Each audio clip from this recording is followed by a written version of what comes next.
Now, okay. So welcome everyone to UTEA's first and second year rep event, Your Device's Environmental Impact, and to Professor Diamond's optimistic note, how to help. So before we begin, we would just like to make the UofT land acknowledgement. So we wish to acknowledge the land on which the University of Toronto operates. For thousands of years, it has been the traditional land of the Huron-Wendat, the Seneca, and most recently, the Mississaugas of the Credit River. Today, this meeting place is still the home to many Indigenous people from across Turtle Island, and we are grateful to have the opportunity to work on this land. So welcome everyone. As I said, this is our first and second year rep event. So you'll be hearing from myself, my name's Mayan, Sam, who is the other first year rep, and our two second year reps, Aiden and Elizabeth. So welcome everyone, and a very special welcome also to Professor Miriam Diamond, who is joining us today. Professor Diamond is a professor at University of Toronto's Earth Science Department, and recently was also cross-appointed to the School of the Environment. So she is very much an expert on this topic. We will be having a Q&A with her at the end. So if you have any questions that you think of throughout the event, feel free to put it in the chat and we can ask her at the end, or just hold on to it and you can ask her yourself. So yes, let's get started. First thing we're going to do is take a little poll. So up on your screen, you should see a poll asking you how many devices are in your household. So I'll give you a sec to think on that.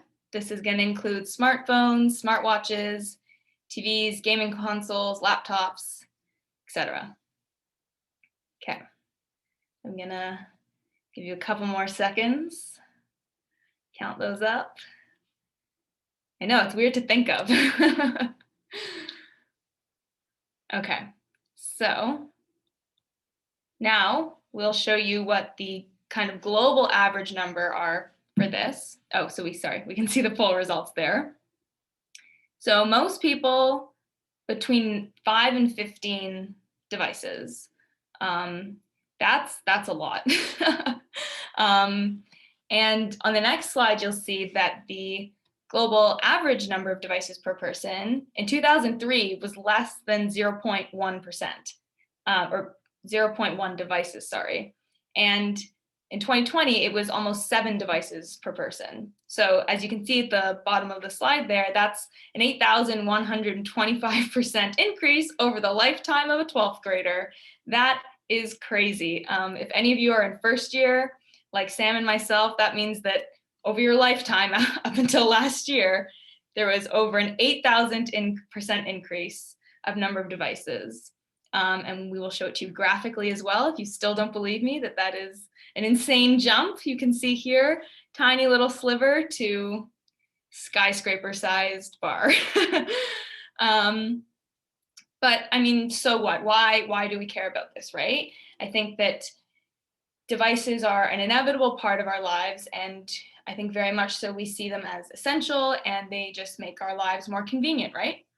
But what we don't realize is the huge effect that they have on the environment and the many unforeseen consequences of our use of devices.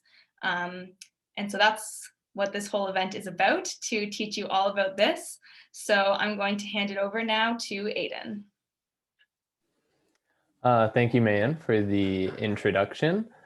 So before we begin to understand how we as students can minimize the environmental impact of our devices, I think it's first important to understand how our devices actually impact the environment in the first place. So the first thing that I'd like to discuss is the manufacturing phase of our ICT devices. ICT stands for Information and Communication Technologies, and these are devices that, similarly like our iPhones, laptops, and TVs, things that can access the internet or communicate with others with, or display a form of media. And the reason that manufacturing these devices is so energy intensive is due to something called embody greenhouse gases. And so I'm assuming most of us here are familiar with greenhouse gases, things such as carbon dioxide and methane gas, which when released into the atmosphere heat the planet and cause environmental effects such as climate change and ocean acidification. But embodied greenhouse gases are the greenhouse gases specifically associated with the greenhouse gases that are emitted from manufacturing ICT devices specifically. And the reason why there are so many embodied greenhouse gases associated with these devices is because there's actually very high purity materials needed to manufacture them. So every year we notice that our devices get better screens, better batteries, processors, but we don't really stop to think at what cost all these increases come at. And for example, silicon is a material that's used in virtually every ICT device today. And these silicon wafers that are implemented in these devices actually require about 160 times more energy to produce than just standard industrial grade silicon. So clearly this is a very energy intensive process. And this next slide here is going to show you like a couple numbers of how much carbon dioxide is actually associated with certain ICT devices. So I've picked 3 of Apple's newest products here. And the reason why I picked Apple products is one, because they do release environmental reports for their products, which are third-party verified, so we know this data to be reliable. And also, Apple as a company is very ubiquitous. I think all of us either own an Apple product or know someone who owns an Apple product, whether it be an iPhone or a MacBook or an Apple Watch. And as you can see on this slide, manufacturing an iPhone 12 actually emits about 58.1 kilograms of carbon dioxide.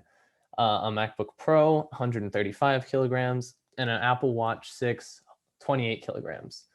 And on the surface, these are just numbers, and they're very hard to understand how this actually impacts the environment. So as a comparison, I thought I would compare it to driving a car. So the Honda Civic, one of the most driven cars in Canada, emits about 0.15 kilograms of carbon dioxide per kilometer. And doing some simple math, comparing it to the MacBook Pro, that's actually equivalent to driving 900 kilometers in a Honda Civic. So that's 900 kilometers is the distance between Toronto and Washington, D.C., which is a 9-hour drive. So when you purchase a new MacBook Pro, you are contributing to the same emissions as driving a Honda Civic for 9 straight hours. And this point in particular, I find very interesting because we often hear in the media or in politics in general that transportation is a huge contributor to climate change, that we should drive less and take public transport or bike or walk. But you don't often hear that same argument about our devices. You don't often hear people telling you to not buy a new iPhone or not buy a new laptop. So this is just a very interesting way that this is not necessarily treated in the same regard.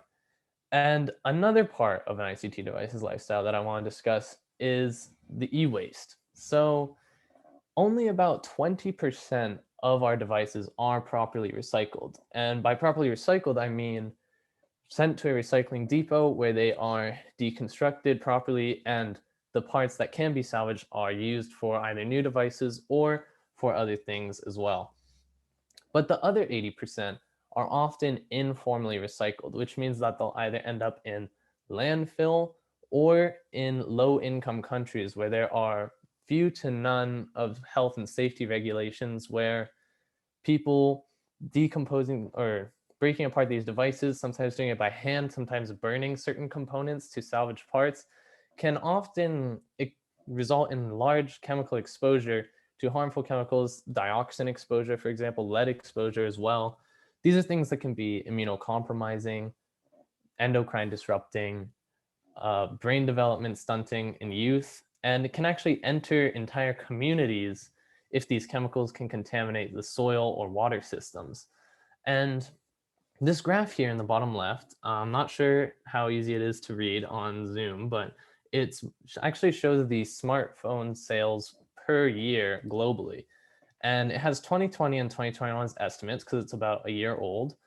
And we see that the graph seems to plateau at about 1.5 billion smartphone sales every single year. And if we use the approximation that 20% is properly recycled, that means that roughly 1.2 billion smartphones of the 1.5 bought every year will end up in landfill or will be contributing to environmental health implications in low income / developing nations. And so this is obviously a huge environmental impact associated with an ICT device's life cycle. And the next thing that I want to discuss is the major contributors to this issue. So now that we understand how our devices impact the environment, what are the major contributors that cause this issue to be so extreme? And the first thing that I want to discuss is planned obsolescence.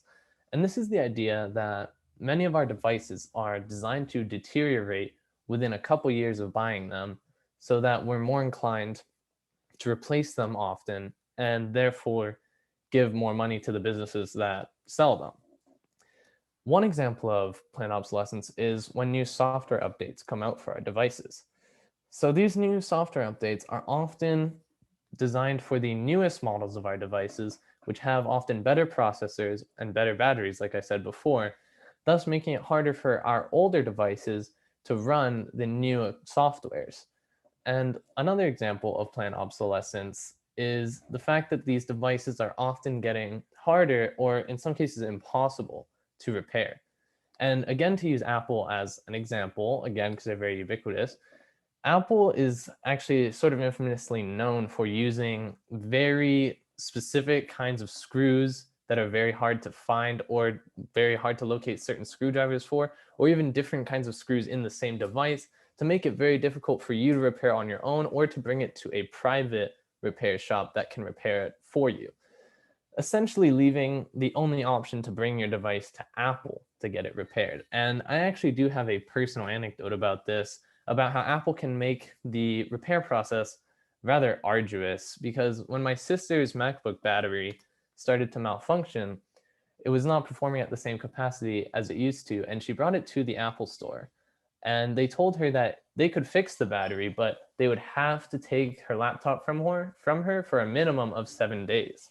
And my sister was a student at the time and said, that doesn't really make sense. You could likely repair it in a much shorter time. And she needs her laptop as a student because, as we all know, we're much more dependent on our devices now.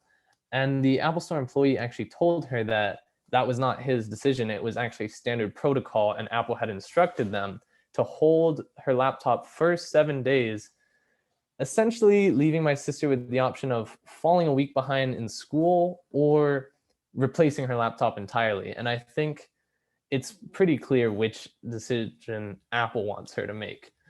And speaking of Apple again, they were actually involved in a lawsuit after admitting that they deliberately slow down iPhones as they get older.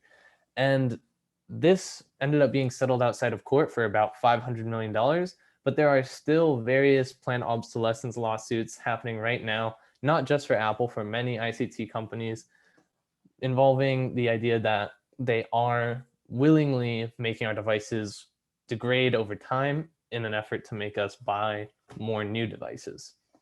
The last thing I want to discuss before I hand it off to Elizabeth is Moore's Law. So Moore's Law was a trend noticed by the co-founder of Intel back in, I believe, the 1960s. He noticed that the computer speed and speed of other devices as well was doubling every 1.5 to 2 years roughly. And as these devices got faster, we could use them for more applications. As we know, computers used to be used for running simple programs, and then it became internet so that we could send emails and browse, and now it's used for large-scale video editing, or even now in our case, during the pandemic, attending all of our classes online. But as a result of Moore's Law and these devices getting so much faster, so much quicker, it leaves devices that are only about 2 or 3 years old feeling much, much slower than the newest devices available, therefore making us want to buy the newest devices. So those are the major contributors to this issue of the environmental impact of our devices. And now I'd like to hand it off to Elizabeth to talk to you guys about how it's relevant to us as students. Thank you. So now that we've heard all about the background information from Mayan and the facts behind the issue of the environmental impact of devices from Aiden, we want to talk a little more about how this issue really applies to you. So namely, this means university students around our age. We're all really strongly implicated by this problem. So just think about how prevalent technology is in the life of a typical university student, or even more specifically, yourself. In the next slide, we have some pre-event poll information we took. It shows how much technology is used nowadays. So as you can see on the slide, prior to the event, I'm not sure if any of you guys saw it, but we put a poll up on UTEA's Instagram page. So we wanted to collect some information from UofT students. In the poll, we asked how many electronics there are in the student's household. And on average, the results showed that there are around 8.5 electronics owned per household. And this is a really big number considering that a lot of these students probably aren't living at home with a large family right now. So it shows how we are really heavy consumers of technology, especially as students. So in the next slide, I have some more statistics about technology in the lives of students. So as you can see on the slide, from one study, they found that 80% of university students regularly use technology for learning. And in another study that I found, the researchers found that over 98% of university-age students use social media, and over 50% of young adults surveyed said that they would have trouble giving up social media. So these numbers are really huge, really staggering, and they're honestly not that shocking if you consider probably your own personal opinions and the people you know. We are really heavily reliant on technology, and it would be really hard to take away that from our lives. So in the next slide, we'll look a little bit at how our use of electronics have consequences. So our heavy use of electronics will unfortunately have consequences. And unfortunately, it's really difficult to avoid using electronics for students as it's so important for everyday lives. So just anecdotally speaking, so many students would not be able to imagine giving up their laptops or their cell phones for several days as it's so important in their lives. So particularly, you really need technology nowadays for school requirements. And this is even more pronounced during the pandemic. So for example, for school, the majority of students use electronics to study, research, etc. Especially during this period of time. There's a really big emphasis on technology right now. So just personally speaking, I remember that in many of my classes, we were specifically told that we need good internet and our own technology to be able to take the class. So aside from school, everyone also uses technology for social media and for entertainment such as Netflix. And we use Zoom calls now to connect with our friends that we can't see. So technology is such a big part of our lives, and the pandemic has also really accentuated it. And in some cases, it's kind of hard to stop using it. So unfortunately, as previously discussed by Aiden, there are some serious consequences to our use of electronics. So there are problems such as e-waste, and moreover, this issue is also really applies to us because it will be a problem in the future. It's a problem that's going to continue to get more serious, and we will still have to be aware about this when we're older.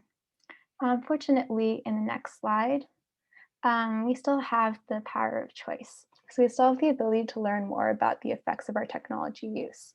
There's so much information and research out there now. And if we try to access it, we can make really informed choices and minimize our impact. So now Sam will talk a little bit more about our choices. Great. So luckily, there are ways that we can minimize our phone's impact on the environment and minimize our waste. So the first one is the right to repair.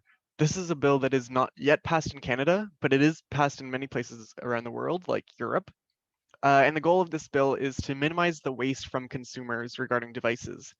The way that would happen is that the bill would force brands to provide parts and tools to consumers for repairing their devices for a fair price. Additionally, it would make brands provide repair manuals, all of this so that consumers are able to, they would have the information and the parts to repair their devices.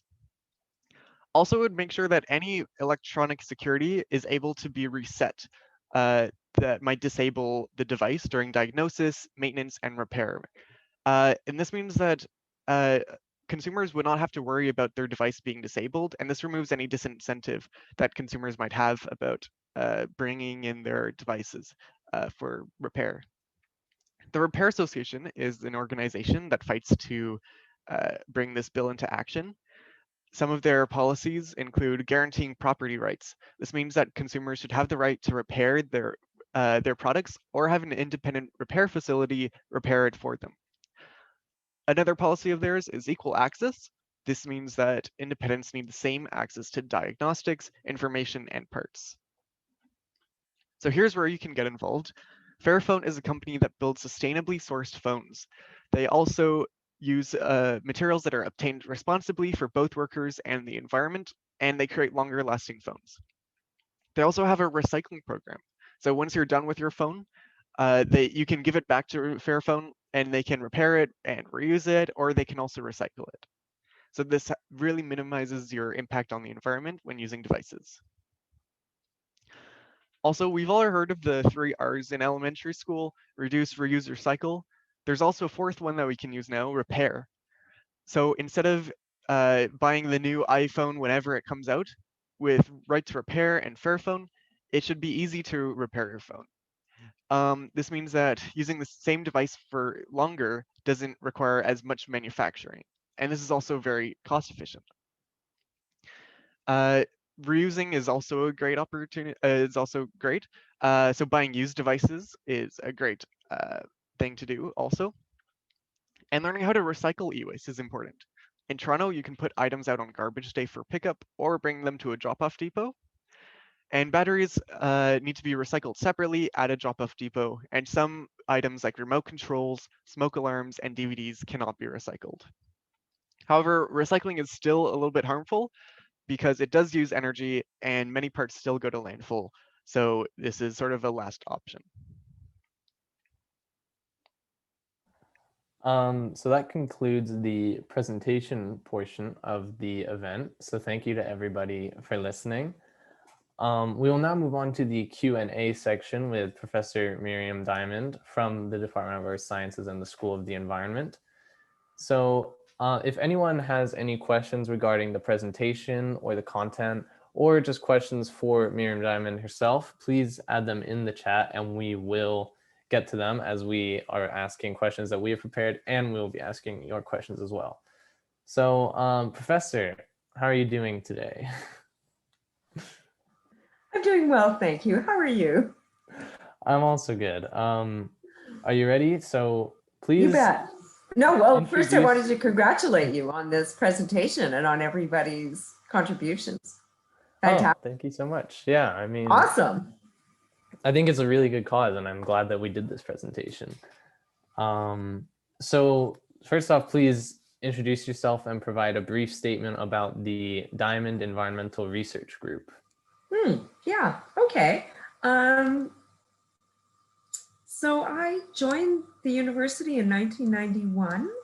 I hold, do you want to hear my background? Is that, I don't know, like, what do you want to hear? Just about your research. No, don't. Oh, okay. I'm not going to tell you my life story, don't worry. But but it's slightly interesting. I'll tell you what's interesting that I really don't tell very many people is that I didn't graduate from high school. Because, well, I don't think I want to go there. But anyways, I hold a bachelor from the University of Toronto in biology. And then I did a master's in zoology at University of Alberta. I did a very painful master's in mining engineering at Queen's University.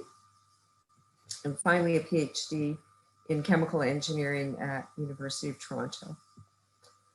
So I'll just briefly, I was fascinated in how the world and how biology works and became more concerned about environmental issues.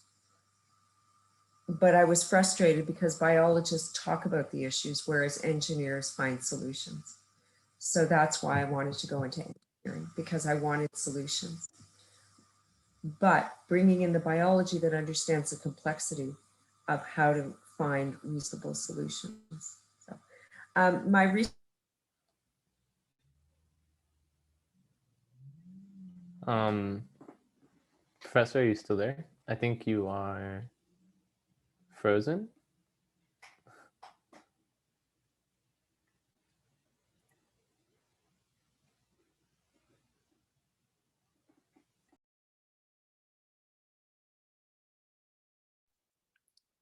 Technical difficulties. We'll just give it a sec. Yeah, I'll direct message Tracy. Yeah, thank you guys for putting questions in the chat so far. Also, if you would prefer to ask Professor Diamond your question yourself, that's also totally fine. I don't know, maybe you can use like the hand raise function so we know. But yes, we're hoping that the Q&A is a little bit more of a discussion and less formal, so feel free to chime in whenever you want.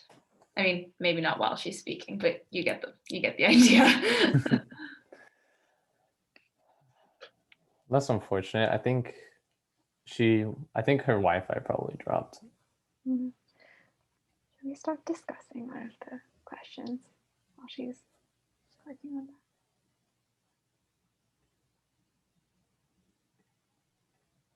that? Professor, I don't think we can hear you right now. Zoom technical difficulties, like every lecture.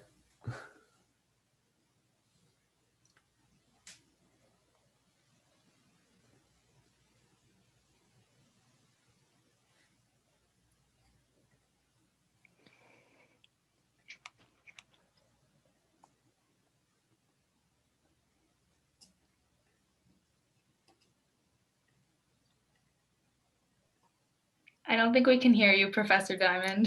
No. Yeah, I think she didn't connect to the audio yet. My internet just went down. I can hear you now. I apologize. Well, I mean, I didn't do it, but I'm so sorry. That's totally okay. Is your internet back and stable now? No, No? no. So I hope that this will work. I've connected on my phone. I guess that's why you have redundancy in the devices at home. So can you hear us clearly? Yeah, totally. Yep. Oh, okay. So Oh, my internet's back up. Oh my God. would you like to rejoin on your laptop? Yes, I will do that. Oh, don't. So this is part of the love-hate relationship, right, of devices? Yeah, I guess so. I mean, this feels like all my lectures in winter term when just like my professor my professor just like doesn't know how to access like the chat or something. Shout out to my electromagnetism prof. Okay, I'm going to cut out of this one. I'm going to rejoin on my computer, okay? All right. Here. How do I get out of this one now?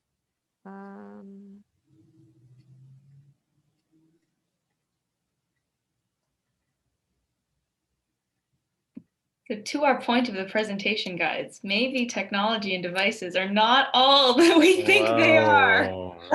It's like a turn for the worse. Yeah. Like T2, like Skynet.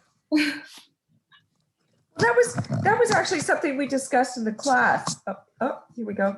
That you know, it's very concerning that we're so reliant on the system. And you know, it's really a concern because a number of cyber attacks and how the new warfare is going to be played out. No, it's not new. It's like warfare is being played out on the internet and web system. So the fact that we're so reliant is pretty scary. So I know that, for example, Sweden was moving entirely away from paper money and going only into electronic money exchange. But then they realized that Russia was interfering and had great potential to interfere in their monetary system, and they're making sure that they actually have paper money. So. Well, yeah, I remember learning in class about the number of cyber attacks and how they're increasing, and DDoSing is becoming more and more common. And we can see the countries that were doing the DDoSing, where it was coming from. Yeah. Very, very interesting how that's just Yeah. become sort of a normal thing now. Only in the last, what, like 15, 20 years, it feels like. So we rely on technology at our peril. Like if we over rely actually on technology at our peril. Yeah, I think that's like definitely true. Yeah. So the first question that we have is, in your opinion, on an individual level, what is the most effective thing students can do to decrease the environmental impact associated with their devices? So 3 things. Number 1 was being online tonight in this presentation. So that was the first thing. And you've all succeeded at that. So that's fantastic. The second thing, as you pointed out, is to keep your devices longer. And as individual consumers, to be more, to raise your voice about the right to repair, about fighting back about obsolescence, making consumer choices. The third thing, and I have a suspicion that all of you are already there, is to be very politically active. So that, as we were talking about earlier, it's one thing to act individually, but you can't solve this individually. It has to be solved at a societal level. And now it's super exciting to be involved in this discussion because so much is happening everywhere, from the class actions, not the class action, the US government suit against Google, the Canadian digital agreement that's being formulated, action on the right to repair. So now is a fantastic time to be involved in this. Yeah, and like Sam said, we can actually support individual organizations like the Repair Association to sort of get our message across of what we want out of our governments and whatnot. And so if I might say though, there's right now a class action suit that's been filed very recently in Italy, and it's being joined in Spain and one other European country against Apple for a planned obsolescence. Really, like a international? Yeah, it was just, no, I think it's European because it's in the European sort of monetary bloc. But wouldn't that be great if Canada, oh my God, could you imagine if Canada would come onto line with one of these things? Yeah. On Trudeau. Yeah. Take a stand, Trudeau, that is. Yeah. I hope so. We'll see, I guess. So this was in the news yesterday. Really? And yeah. I feel like that doesn't get reported as often as. Okay, so let's see. I'm going to put the news story in the chat. Is this one? Yeah. Okay. I'm gonna put it in the chat. Professor Diamond, would you mind if I asked a follow-up question to what you were just saying? Yeah. So in terms of being politically active as students and anyone using devices, I think a lot of times politicians and people in positions of power will make promises and say things like, oh, we're going to consider this bill, we're going to consider the right to repair. And I know this is a very difficult, expansive question, but how might you suggest that we as students can sort of hold those people in power accountable and ensure that their words turn into action for issues like this? So I'm actually not sure if there is a Canadian NGO or like non-governmental organization that takes this on, but I would almost, I know what I would do. I would engage with an organization like Environmental Defense that's very active and issues press releases like every third day on issues. and say, what's going on with this? And moreover, you know what? I would like to volunteer to make this one of your issues. Because environmental defense does a whole lot of things on stuff like cosmetics, and we say I'm most involved in the toxics campaign, but they have all sorts of different campaigns, land use campaigns. I mean, I think climate change campaigns. What about this campaign? So that's a great place to start. And the reason why it's a good place to start is because environmental defense knows the ropes with getting publicity and with getting their message out. They know how to do it. And there's a lot to be learned there. So in terms of advocacy, it's having the information and it's packaging it so that it gets out effectively. Thank you. That's so if you want to move forward on that, that's one way to move forward. And just to let you know, because the politicians, at some point when campaigns become big, they actually listen. So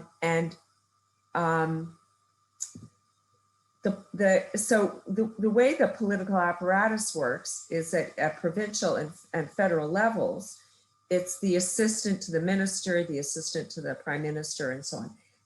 They're all political appointees, and they have their ear to the ground of what's going on. And they will pick up issues that gain sufficient traction. Thank you. So now we will move on to questions from the audience, as we actually have quite a few. So the first question that we got is, can you speak more to social media's contribution to the issue? How websites that are independent of ICT devices / hardware also have an impact on the environment? Well, sorry, do you mean an adverse impact or a positive impact in terms of bringing the issue to the fore? Sorry, can you just clarify the question? Adverse impact. How does social media have an adverse impact on the environment? At a very high level, social media can have an adverse impact by polarizing the conversation and by trivializing environmental concerns. And I'm very deeply concerned by the polarization of social media, the ability of social media to engender conspiracy theories and to turn us as citizens against one another. And it's because you can find, and as probably you know, algorithms are well tuned to amplify shrill voices. So that bothers me a great deal. And you probably have been following how, for example, Trump and QAnon have moved from sort of mainstream Twitter and Facebook and so on, have moved to Parler. Now Parler is disowning them, and they're going to go down the food web into sort of more less visible corners of social media, which is even a further polarization. And that makes me very concerned.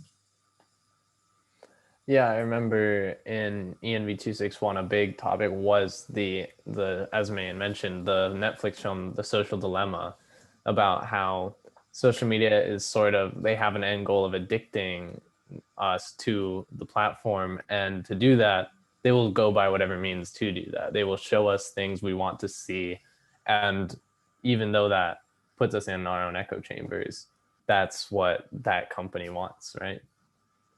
So, well, I think with the whole, oh, I'm sorry, Aiden, I cut you off. It's not a problem. You can continue.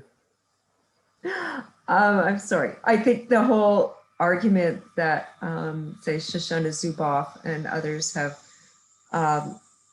suggested, and that I really do appreciate, is the one of surveillance capitalism, how the model of the profit model, as very well articulated through the social dilemma, is to get everybody very well addicted. And the stats on how many hours per day each individual spends on social media is testimony to the success of that addiction process. One of the most, so the addiction process to me has at least two really scary aspects to it.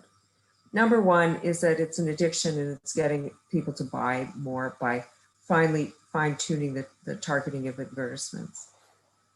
And right now, given the state of overconsumption, that is really bad news, because we have to be ratcheting down our consumerism. But the second thing, which is even more insidious, is entrapping us into an opioid-like dream where all that becomes important are our social connections. The analogy that I made was when Britain made sure that opium got into China in the 1800s in order to pacify the population and make sure that there wasn't a social uprising. And that's been said also of the CIA planting drugs in very poor ghettos to make sure that people didn't rise up. That concerns me a great deal. So there's a matter of social control that diverts us from taking absolutely critical action. If you look at the largest traffic on social media, it's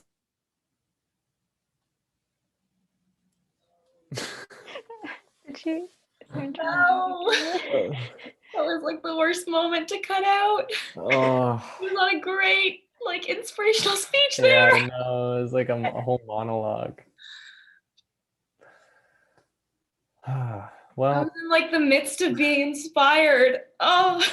yeah. She actually, that first point she made though about, I had never even considered that, about how since social media knows exactly what our interests are, it can target us to specific ads that they know we will be more likely to buy into, which is kind of the opposite of what we need right now, due to the fact that if we want to, help the environment, we do really need to consume less than we currently are. I actually hadn't even considered that. So it's really interesting that the implications of social media sort of monitoring us and knowing what we want to see is like kind of twofold in that way. Yeah.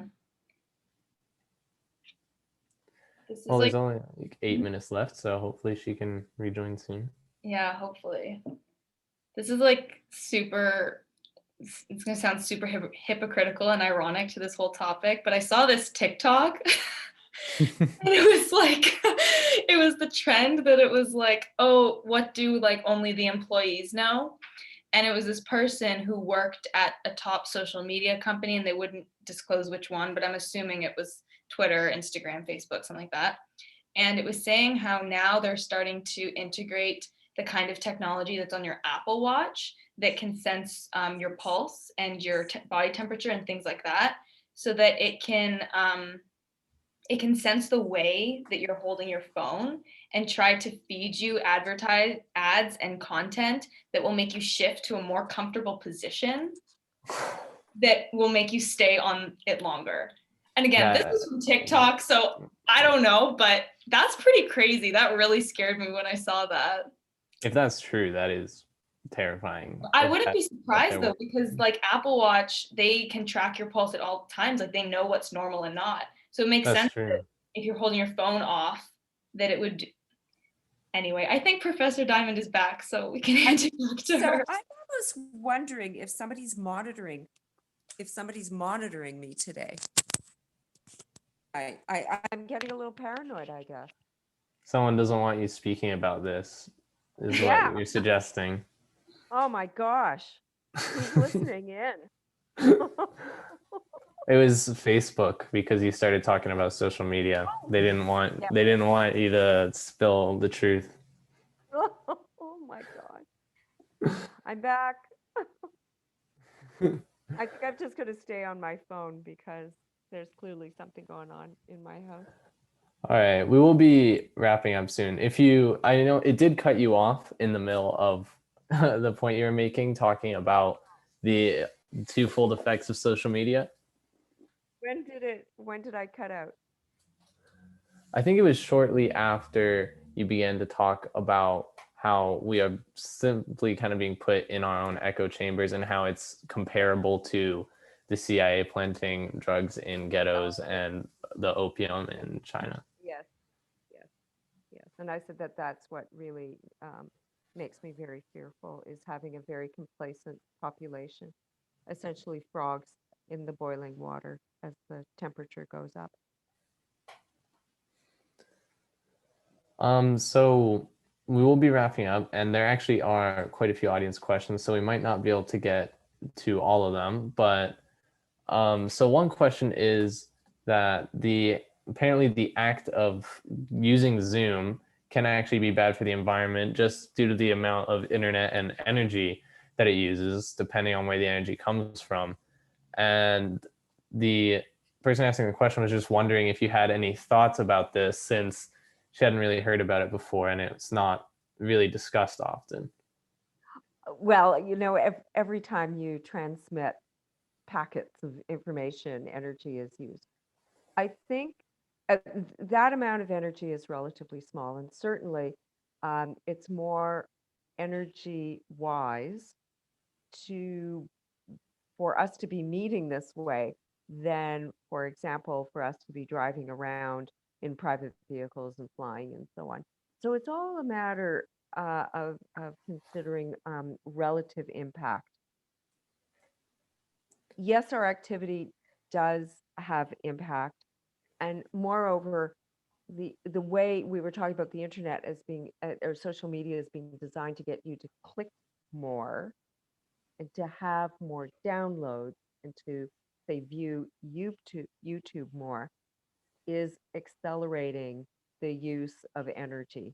So it's trying to, we're not going to get rid of social media, we're not going to get rid of our devices, but it's a matter of considering use in a more sustainable fashion and trying to flatline our use. Thank you. And I think what we will end on, as we have about 3 minutes left, are if there was sort of one large, broad, encompassing message that you'd like students to take away from this event, what would it be? Like, what would be the take-home message from this topic? Everything has unintended consequences, including a technology that's driving our current economy and that is allowing us to function as a society right now. It's a matter of intelligently understanding the benefits and the disbenefits or the impact of the technology. It's a matter of us making wise choices, using the technology for societal advantage and power, rather than the technology using us to profit from. Wow, thank you so much. That was, wow, okay, yeah, that was a lot. So thank you so much to everyone for attending the event. Thank you to Professor Diamond for coming to speak at the event. I think you've actually provided a lot of insight and a lot of unique perspectives on the topic of ICT devices and their environmental impacts. So this, I guess, will mark as the formal end to the event. And if anyone has any questions, please feel free to email Professor Miriam Diamond or contact UTEA about this. I will enter some of the things in the chat here. That is UTEA's Instagram, and here is UTEA's Facebook link. I believe that this is being currently recorded. Yes, it is. So we will probably be discussing with the UTEA co-presidents where we should post this, and maybe check on the UTEA Discord to see where exactly we end up posting it, because it has not been decided yet. But thank you to everyone for coming. If I may say, I don't mind staying on the line because I had so many disruptions, another few minutes, because in fact, I can't stand getting more emails. So to me, this is far more personal, efficient, and just a lot more fun than answering emails. So I don't know, Aiden, if you want to keep the line open, or Megan, or Oh, well, thank you so much. Yeah, we can stay on for a little bit longer if you'd like to discuss. if you want. It's just, I'm offering it if you want. I mean, yeah, if you'd like to. I am free for about another 10 or 15 minutes if you'd like to. But this is the end of the event for other people who, if you'd like to lead that, then that does mark the formal ending. So